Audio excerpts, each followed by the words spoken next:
माँ, मैं बहुत थक गई हूँ। घर संभालते संभालते यहाँ मेरी थकान किसी को नज़र नहीं आती। कुछ दिन आराम करना चाहती हूँ।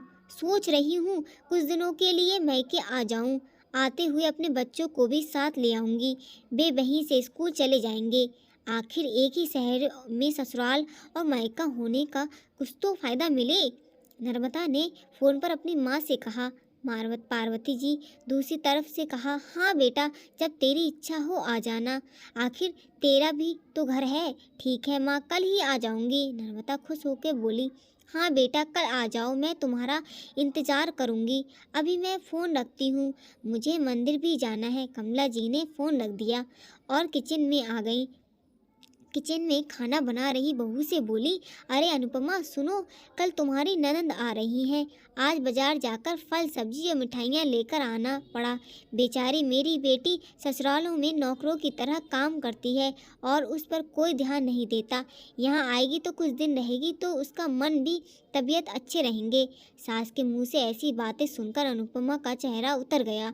वह मन ही मन सोचने लगी, काश में आपको मेरी थकावट भी नज़र आती। मैं दिन रात झाड़ू पोछा बर्तन खाना बनाना मार्केट जाना और हर वह काम करती हूँ जिससे हमारे घर और परिवार वालों को कोई दिक्कत ना हो।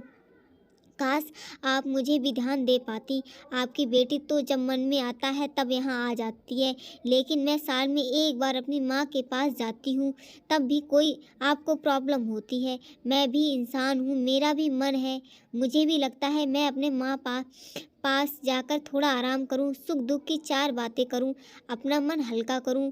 भगवान, अब तुम ही कुछ करो ताकि मेरी सास की आंखें खुलें और उसे मेरी थकावट भी नजर आए। शाम तक भगवान ने जैसे अनुपमा की बातें सुन ली और उसकी ननद का फ़ोन आया। ननद ने अपनी माँ से कहा कि उसकी सास ने उसे मायके आने से मना कर दिया है, इसलिए इस बार वो नहीं आ सकती।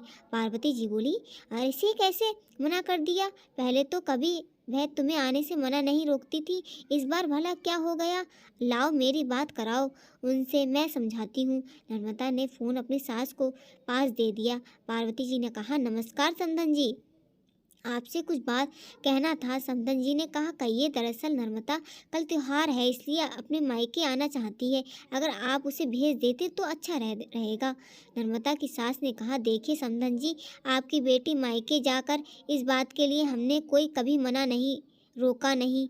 इस बात से हमें कोई प्रॉब्लम भी नहीं नहीं कुछ दिनों पहले मैंने अपने रिश्तेदार के शादी में गई थी, वहाँ आपकी बहू अनुपमा की माता जी मिलने का मौका मिला। उनसे गपशप के दौरान उनकी बातों से पता चला कि अनुपमा साल में एक ही बार मायके जाने को मिलता है और वह भी बहुत कम समय के लिए। मुझे लगता है आपको पहले अनुपमा को और उसके मायके भेज देना चाहिए और वह जब मायके होकर आ जाएगी तो मैं नर्मदा को आपके पास भेज दूंगी। एक बहुत ज़रूरी बात जो मुझे लगता है आपको समझ लेनी चाहिए कि आपको अपनी बेटी को भी बहू को भी बेटी की तरह, बेटी से भी ज़्यादा प्यार देना चाहिए। उसे भी मायके जाने की इच्छा होती होगी। हो सकता है नर्मदा के वहाँ आने से आप उसकी अवगत करने के लिए आप उसे उसके मायके नहीं भेजती होंगी, या फिर वह आपसे कुछ कहने से डरती रही होगी। अगर आप उसको घर में कैद रखेंगी तो एक दिन ऐसा भी आएगा जब आपके खिलाफ बोलने लगेगी, फिर वह आपकी भी नहीं सुनेगी। जब चाहे वह मायके जाएगी। ऐसी परिस्थिति आए, इससे अच्छा है कि आप कुछ बदलाव अमल कर लीजिए जिससे आपका रिश्ता और रिश्ते की मिठास खराब ना हो।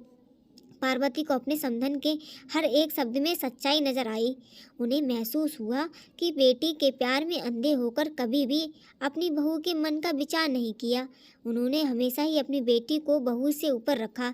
दूसरी तरफ नर्मदा की अपनी भाभी के बारे में हो रही इस बातचीत को सुन रही थी। उसने भी रियलाइज़ किया कि वह कभी भी अपनी भाभी के साथ ठीक से बात नहीं करती। जब जब वह अपने मायके जाती है तो भाभी थोड़ी उदास रहती हैं।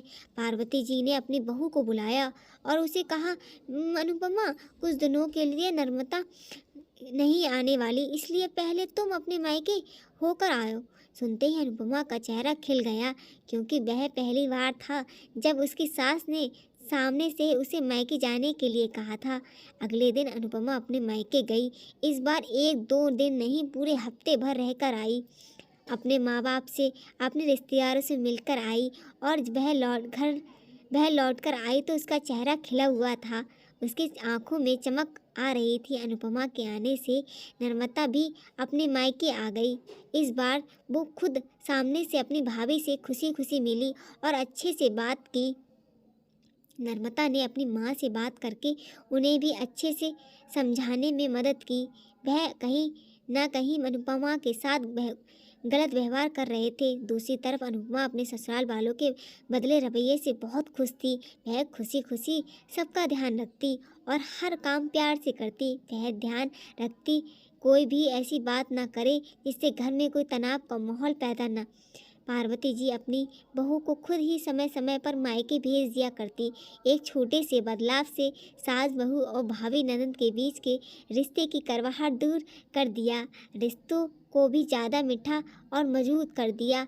अगर आपको मेरी कहानी पसंद आई हो तो चैनल को सब्सक्राइब करिएगा और ऐसी कहानी सुनते रहने के लिए चैनल को लाइक एंड सब्सक्राइब करना ना भूलिएगा। धन्यवाद।